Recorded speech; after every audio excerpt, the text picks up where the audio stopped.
மரங்களுக்கான மாநாடு இப்போ தமிழ்நாட்டுக்கு தேவையா? மக்கள் பல வழியில் கஷ்டப்பட்டுக்கிட்டு இருக்காங்க. அதெல்லாம் கேட்காம சீமானே மரங்களுக்கான மாநாடு, கால்நடைக்கான மாநாடு, இந்த மாதிரி மாநாடு நடத்திக்கிட்டு இருக்காரு. மக்கள் படுற கஷ்டத்தை போலவே ஆடு மாடுகளும் மரங்களும் கஷ்டப்படுதுங்க.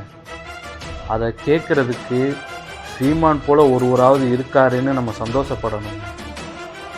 ஒரு சாதாரண பொதுமக்களாகிய நம்மளுக்கே தெரியுது, மரம் வளர்த்தாதான் மழை பெறுவோம். மழை பெய்யறதுக்கு மூல காரணமே மரங்களுடைய காற்று தான் காரணம். சரி, அப்படி மரங்களை பாதுகாக்கிறதுனால மனிதர்களுக்கு அப்படி என்னென்ன பயன், இந்த வீடியோவில் நம்ம தெளிவாக பார்க்க போகிறோம். வாங்க வீடியோக்குள்ளே போகலாம். இது உங்கள் டிஎன் பிளட் சேனலை சப்ஸ்கிரைப் பண்ணிக்கோங்க, ஃபாலோ பண்ணிக்கோங்க. நம்ம சொல்கிறோம் தானே, சென்னையில் இவ்வளோ டிகிரி செல்சியஸ் வெயில் அடிக்குது அப்படின்னு. சென்னையில் மட்டும் இல்லைங்க, தமிழ்நாட்டில் முக்கால்வாசி இடத்துல வெயிலோட தாக்கம் அதிகமாக தாங்க இருக்குது. ஏன்னா இப்போது தாவேக்காவோட மாநாடு நடந்துச்சு, மக்கள் என்ன வழியில் அவதிப்பட்டாங்க. அந்த இடத்துல அவங்களுக்கு வெயிலோட தாக்கம் அதிகமாக இருந்ததுனால தான். ஸோ அவங்க எல்லாத்துக்கும் சேர்த்து தான் சீமான் அண்ணன் மரங்களுக்கான மாநாடு நடத்துகிறாரு. வளர்ச்சின்றது நம்ம பெரிய பெரிய கட்டடமாக கட்டி வைக்கிறது இல்லைங்க வளர்ச்சி. இயற்கை சார்ந்து பொருளாதாரத்தை எடுத்துகிட்டு போகிறதாங்க வளர்ச்சி. சீமான் கால்நடைக்கான மாநாடு நடத்தினார்.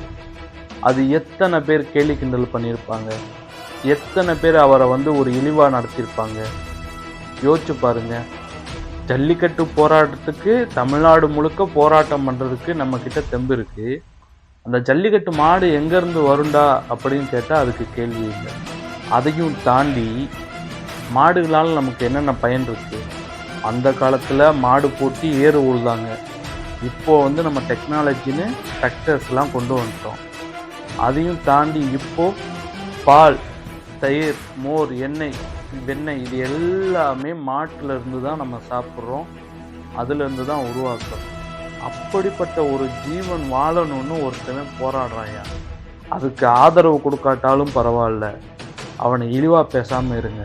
ஏன்னா உங்கள் வீட்டில் உள்ள சின்ன குழந்தைகளுக்கு பால் வேணும், அதுக்கும் சேர்த்து தான் சீமான் போராடுறாரு. சரி, இப்போது ஆகஸ்ட் 30 மரங்களுக்கான மாநாடு. மரம் நமக்கு எல்லா வழியிலையும் பயன் தருங்க. ஏன் அப்படின்னா, நாங்கள் படித்த கவர்மெண்ட் ஸ்கூலில் முதற்கொண்டு மரங்களுக்கு கீழே உட்காந்து தான் பாதி நாள் படிச்சிருக்கோம். யோசிச்சு பாருங்கள், மரங்கள் நமக்கு எல்லா விதத்துலேயும் நமக்கு நன்மை தருதுங்க. சாப்பிட்ற உணவுல இருந்து இயற்கை மூலிகை அத்தனையுமே நம்ம மரத்துலேருந்து தாங்க எடுக்கப்பட்டது. மனுஷன் தோன்றுவதற்கு முன்னாடி இருந்தே காடுகள் இருக்குங்க. அந்த காடை அழிச்சிட்டு இப்போ மனுஷன் நான் பெரிய பெரிய பில்டிங்கையும் பெரிய பெரிய இதையும் நான் கட்டி வளர்த்தேன் அப்படின்னா இது எந்த விதத்தில் நியாயம்? நீங்களே சொல்லுங்கள். அடுத்து, காடுகள் அழிக்கப்பட்டால் நமக்கு சுத்தமான காற்று எங்கேயும் வராது. நீங்கள் நினச்சி பார்த்துருக்கீங்களா? முன்னாடி நம்ம குடிக்கிற நீரை காசு கொடுத்து வாங்குவோன்னு. எனக்கு விவரம் தெரிஞ்சு ஒரு 15 வயசு குளத்து தண்ணீரையும் அடிப்பைப்பு தண்ணீரையும் நம்பி தான் குடிச்சுக்கிட்டு இருந்தோம். அதுக்கப்புறமா அக்வா வாட்டர் பிஹெச் மதிப்பு அதிகமாக இருக்கும் அப்படின்ட்டு நம்மளை விளம்பரப்படுத்தி வாங்க வச்சு இப்போது அந்த தண்ணியை குடித்து பழகிட்டோம். இப்போது அடுத்து மரங்களை பாதுகாக்க தவறிட்டோன்னா அடுத்து நம்ம சுவாசிக்கிற காற்றையும் காசு கொடுத்து வாங்குகிற நிலமை வந்துடும். அதனால தான் மரங்களுக்கான மாநாடு கண்டிப்பாக அவசியம். பெரிய பெரிய தொழிற்சாலையிலிருந்து வர கழிவு புகைகளாக இருக்கட்டும், நம்ம வாகனத்திலிருந்து வெளியாகிற புகைகளாகட்டும், எல்லாமே எங்கே போகுதுன்னா மரங்கள் இருக்கிறனால தான் வளிமண்டலத்திலேருந்து வெளியாகுது. இல்லை அப்படின்னா நம்ம சுவாசிக்கிற எல்லா இதுலேயும் நச்சுப்பொருள் கலந்துடும். ஒவ்வொரு மரத்துக்கும் ஒவ்வொரு பயன் இருக்குங்க. கடந்த காலத்தில் கூட சீமான் அண்ணன் பனைமரம் ஏறினார். நினச்சி பார்த்துருக்கீங்களா? பனை மரத்தில் அவ்வளோ பயன்கள், வேரில் இருந்து மேலே நுனி ஓலை வரைக்கும் மக்களுக்கு எந்த விதத்துலையாவது பயன் கொடுத்துக்கிட்டு தான் இருந்துச்சு. இப்படிப்பட்ட பனை மரத்தை சில கும்பல் தமிழ்நாட்டிலேருந்து ஒழிக்கணும்னு பாடுபடுது. காணொலியில் பார்த்துருப்பீங்க, சுகர் பேஷண்ட் வர்றதுக்கான முக்கிய காரணமே நம்ம சீனி சாப்பிட்றதுனால தான். பனங்கற்கண்டு பனம் கட்டி சாப்பிட்டு பாருங்கள், சுகருன்ற வேர்டுக்கே நம்ம உள்ளே போக மாட்டோம். அந்தளவுக்கு இயற்கை குணத்தை அத்தனையும் பனைமரம் கொடுத்துருக்கு.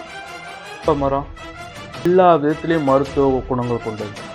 மாம்பழ மரம், கொய்யா மரம், இதெல்லாம் எப்படி வரும்? நமக்கு உணவாக தானே பயன்படுத்துகிறோம் இப்போ வரைக்கும். அப்படிப்பட்ட ஒரு மரங்களை நம்ம அழித்து நம்மளோட வளர்ச்சியை காட்டணும்னா அப்படிப்பட்ட வளர்ச்சியே தேவையில்லை.